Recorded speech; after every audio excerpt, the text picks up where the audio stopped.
अस्सलामुअलैकुम दोस्तों और साथियों, उम्मीद है आप लोग खैरियत से होंगे। आज की इस वीडियो में हम बात करेंगे कि चाय पीने के आपको क्या फ़ायदे हो सकते हैं। हो सकता है कि आप भी मेरी तरह चाय के शौकीन हो और वो वजूहात तलाश करना चाहते हों कि जो आपको ये बता सकें कि जो आप चाय के 3 कप या 4 कप एक दिन में पी लेते हैं, तो ये आपकी सेहत के लिए बहुत एक अच्छी चीज़ है। और ज़हन में रखें, हम चाय की बात कर रहे हैं, कॉफ़ी की बात नहीं कर रहे। और ये जो हम चाय की बात कर रहे हैं, इसमें आपकी दूध वाली ये जो चाय होती है वो भी शामिल हो सकती है, इसमें ब्लैक टी भी शामिल हो सकती है, इसमें ग्रीन टी भी शामिल हो सकती है, इसमें कैमोमाइल टी भी शामिल हो सकती है और कोई भी हर्बल टी शामिल हो सकती है। लेकिन कोई ऐसी चाय शामिल नहीं है कि जिसके अंदर चीनी आप ज़्यादा डालें। मैं बार-बार लोगों को कहता हूँ कि चाय ज़रूर पिएँ, पर चीनी या तो बिल्कुल ना डालें, अगर आपको टेस्ट के लिए डालना भी है तो इंतहाई कम डालें। तो उसमें से पहला फ़ायदा क्या होता है कि ये जो चाय होती है, साइंसी तौर पे अभी ये साबितशुदा कुछ फ़ायदे मैं जो आपको बताने लगा हूँ और जो कमज़ोर साबितशुदा है वो भी मैं ज़िक्र कर दूँगा। कि जो एंटीऑक्सीडेंट्स होते हैं, जिनका एक काम ये होता है कि आपके जिस्म में बढ़ती उम्र के साथ ख़ास तौर पे आपके जिस्म के अंदर फ्री रेडिकल पैदा होते हैं। ये ऐसे ही है जैसे आप लोहा बाहर रखते हैं तो हवा पानी की वजह से उसको रस्टिंग शुरू हो जाती है, ज़ंग लगना शुरू हो जाता है। अगर आप उसकी केयर नहीं करेंगे तो आपके जिस्म के अंदर भी इसी तरह के कुछ काम चल रहे होते हैं कि जो बढ़ती उम्र के साथ ख़ास तौर पे आपके अंदर को ख़राब करते हैं। और ख़ास तौर पे इनमें जो मुजरम होता है वो फ्री रेडिकल्स होते हैं, ऑक्सीजन फ्री रेडिकल्स होते हैं, जिनके ऑर्बिट में मदार में सिर्फ एक इलेक्ट्रॉन होता है, तो वो आपके जिस्म को नुकसान पहुंचाते हैं। तो बहुत सारे खाने वो खाने चाहिए कि जिनके अंदर एंटीऑक्सीडेंट होता है, क्योंकि बढ़ती उम्र के साथ आपके जिस्म में ये कुदरती तौर पे एंटीऑक्सीडेंट कम हो जाते हैं, तो इसलिए आपको बाहर से लेना पड़ता है। तो चाय उनमें से एक ऐसी चीज़ है कि जिसके अंदर एंटीऑक्सीडेंट होते हैं, जो आपको इस तरह के जो क्रॉनिक डिजीज़ होती है, इन्फ्लेमेशन होती है, जोड़ों के मसले होते हैं, जो दिल का अटैक है, शुगर जैसे मर्ज़ हैं, और यहाँ तक कहा जाता है कुछ टाइप के जो कैंसर है, तो उनकी बेस पे जो है इन्फ्लेमेशन या सोजिश पड़ी होती है, और जिसको करने में ये फ्री रेडिकल्स बड़े इनका अमल दखल होता है। तो उसके आगे रुकावट जो है ये एंटीऑक्सीडेंट्स बांधते हैं। तो पहला ये फ़ायदा है। दूसरा फ़ायदा आपको चाय का क्या होता है कि जैसे ग्रीन टी का तो आपने बहुत सुना होगा कि अक्सर जो कार्डियोलॉजिस्ट होते हैं वो आपको कहते हैं कि आप ग्रीन टी का इस्तेमाल करें, क्योंकि ग्रीन टी का जो इस्तेमाल होता है वो आपको दिल के अटैक से बचाता है, वो आपको फालिज के अटैक से बचाता है। और इसमें साइंसी तौर पे रिसर्च की गई है कि एक ग्रुप को ग्रीन टी दी गई 3 से 4 कप एक दिन में, 4 कप लगा लें, और एक जो ग्रुप है उसको नहीं दी गई। तो देखा ये गया कि कुछ ही साल के बाद जब ये देखा कि उनकी उम्र इतनी थी, ज़्यादा थी, और उस उम्र में दिल के अटैक और फालिज होता है, तो 20 से 30% फ़र्क नोट किया गया। तो इसलिए ग्रीन टी पीने वालों के लिए तो बहुत अच्छी खबर है, और जो ब्लैक टी पीते हैं उनको भी ये फ़ायदे मिलते हैं, अगरचे ग्रीन टी से किसी हद तक कम मिल सकते हैं। लेकिन ब्लैक टी या दूध की जो चाय हम बनाते हैं, और फिर मैं यही कहूँगा कि जैसे आपने चीनी कम से कम डाली थी, तो दूध भी ज़रा कम ही डालें, क्योंकि चाय पीनी है आपने, क्योंकि जब हम दूध डालते हैं तो चाय का उसमें वो हल हो जाती है या डाइल्यूट हो जाती है। तो दूसरा फिर अब ये होता है कि तीसरा फ़ायदा आपको ये होता है कि कॉफ़ी जो होती है ना, उसके अंदर कैफ़ीन बहुत ज़्यादा है। अब कैफ़ीन आपकी रातों की नींदों को ख़राब करती है, आपके दिल की धड़कन को ज़्यादा बढ़ाती है, आपके दिल के धड़कन को बेतरतीब करती है, जबकि इसके मुकाबले में जो चाय होती है जो हम रूटीन में इस्तेमाल करते हैं, पत्ती वगैरह और ये वाली चाय, तो इसमें 50% कम कैफ़ीन होती है, और ग्रीन टी या हर्बल टीज़ में तो आपको पता ना होने के बराबर है।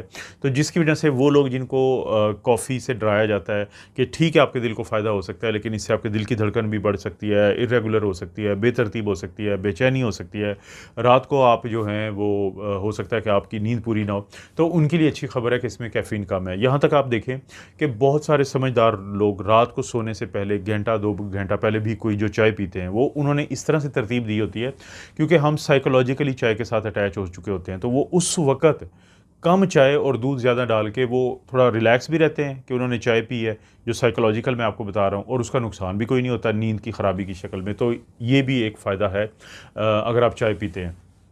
उसके बाद फिर फ़ायदा होता है कि जो चाय पीने वाले लोग हैं, आपने देखा होगा कि बहुत सारे लोग कहते हैं कि जब मैं चाय ज़्यादा पीता हूँ तो फिर मेरा जो है वो भूख जो है वो कम हो जाती है।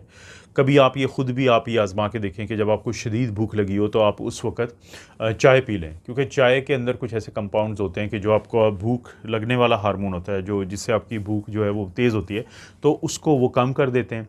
और यानी चाय पीने के बाद बहुत सारे लोग कोशिश करते हैं कि फिर वो खाने को 1-2 घंटा डिले करें। अगर आप चाय का इस्तेमाल करते हैं और आपका वज़न ज़्यादा है और आपका इरादा ये है कि आप अपना वज़न कम करना चाहते हैं, तो आप चाय पिएँ ब्लैक टी, आप हर्बल चाय जो है कोई ना कोई वो ज़रूर पिएँ। इसी तरह से आप ग्रीन टी पिएँ, तो इससे आपको ये बहुत ज़्यादा फ़ायदा मिलता है वज़न को कम करने में। और इसी तरह से कुछ लोग जो हैं एनिमल्स के ऊपर जो स्टडीज़ हुई हैं वो ये बताती हैं कि बढ़ती हुई उम्र के साथ जैसे आपकी हड्डियाँ जो हैं वो टूट-फूट का शिकार होती हैं पूरे जिस्म की तरह से, डीमिनरलाइज़ेशन भी इसे कहते हैं, मिनरल बोन लॉस भी कहते हैं। तो इसमें कमी आ जाती है उन लोगों में जो चाय का इस्तेमाल करते हैं। तो अगर आप हड्डियाँ मज़बूत चाहते हैं वक़्त के साथ-साथ, तो कोशिश ये करें कि जो चाय है उसको इस्तेमाल करेंगे तो उससे आपकी हड्डियों को भी फ़ायदा हो जाता है। उसके बाद आपकी जो मदाफ़ियती निज़ाम है उसको बूस्ट मिलता है। आपको पता है कि कोरोना के दिनों में भी काफ़ी ये बातें होती थी कि अगर आप फ़लाँ चाय पिएँ, अगर आप हर्बल चाय पिएँ, अगर आप अदरक की चाय पिएँ, अगर इस तरह करके बहुत सारी यानी कि इस बारे में कहा जाता है कि वो लोग जो चाय पीते हैं तो उनका जो मदाफ़ियती निज़ाम होता है वो किसी हद तक मज़बूत होता है बनिस्बत उन लोगों के जो चाय कम पीते हैं। तो अक्सर उनको फ़्लू या छोटी-मोटी बीमारियाँ इतना तंग नहीं करती, तो आपके इम्यून सिस्टम को चाय जो है वो बहुत यानी कि मज़बूत बनाती है। उसके बाद अगरचे इंसानों के ऊपर कोई बहुत बड़ी तहकीक नहीं है कैंसर से मुतल्लिक, लेकिन डॉक्टरों का एक जुमला है कि अगर आपके ख़ानदान में कैंसर की बीमारी ज़्यादा होती है तो थोड़ा-सा चाय की आदत डालें, क्योंकि वो लोग जो वल्नरेबल होते हैं, वो लोग जिनको चांसेस ज़्यादा होते हैं कैंसर होने के उनकी फैमिली हिस्ट्री की वजह से, तो अगर वो चाय का इस्तेमाल करते हैं तो किसी हद तक उनको फ़ायदा हो सकता है। क्या इसके बारे में कोई बहुत बड़ी तहकीक है? कोई तहकीक नहीं है, लेकिन ये सोचा जाता है, जिसको एनेक्डोटल स्टडीज़ कहते हैं कि लोगों का ये तजर्बा है। तो ये भी आप ट्राई कर सकते हैं। ज़ाहिर है एक चीज़ का अगर नुकसान आपको नहीं है तो अगर उसको कोई फ़ायदा मिल सकता है तो वो आप फ़ायदा उठा के देखें। इसी तरह से एक कैमोमाइल जो चाय जो है उसका जिसका मैं बता रहा हूँ कि वो फ़ायदा देती है, इरिटेबल बाउल सिंड्रोम। अब अक्सर मेरी कोशिश होती है कि मैं आपके जो कमेंट्स होते हैं उनका जब मैं पढ़ता हूँ और कोशिश करता हूँ कि जवाब दूँ, तो बहुत सारे लोगों का एक सवाल होता है कि और वो सवाल में छुपी होती है बीमारी जिसको हम इरिटेबल बाउल सिंड्रोम कहते हैं। जो नौजवानों में होती है ये अक्सर उनको स्ट्रेस की वजह से होती है।